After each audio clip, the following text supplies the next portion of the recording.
Hachette Audio presents The White King, Charles I, Traitor, Murderer, Martyr. Written by Leanda De Lisle. Read by Graeme Malcolm. For Peter. Preface. Venturous Knight. Monsieur de Preux considered the request of the two Englishmen standing at the old eastern gate of the Louvre. It was Saturday, the 22nd of February, 1623, and Paris was labouring under a third winter of exceptional cold.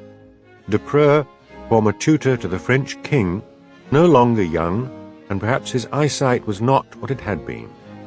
In any event, he decided to overlook the Englishmen's wigs and false beards, nor did it seem to trouble him they appeared remarkably unalike for men whose names, John and Tom Smith, suggested they were related. One was still boyish, small and slight, his wig covering a high forehead. The taller man, well-built and strikingly handsome.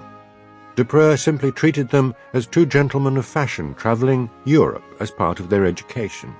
As such, he was happy to introduce them to the spectacle of the Bourbon court, and, at its heart, his master, Louis XIII.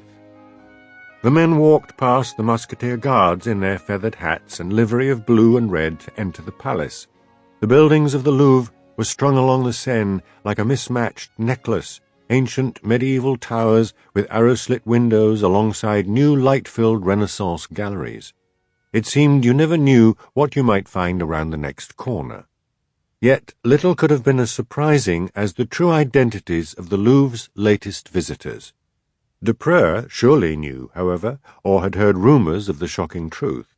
The older man was no less than the 30-year-old George Villiers, Marquis of Buckingham, Lord High Admiral of England, and royal favourite to King James of Britain.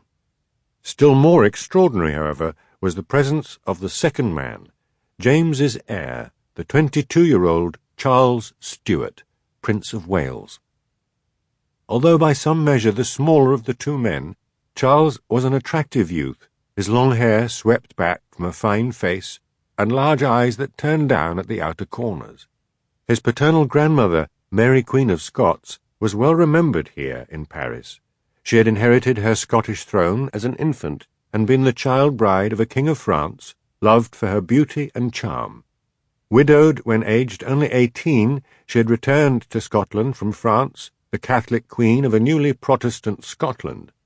As the senior descendant of Henry VIII's elder sister, Margaret Tudor, she had expected one day also to be Queen of Protestant England.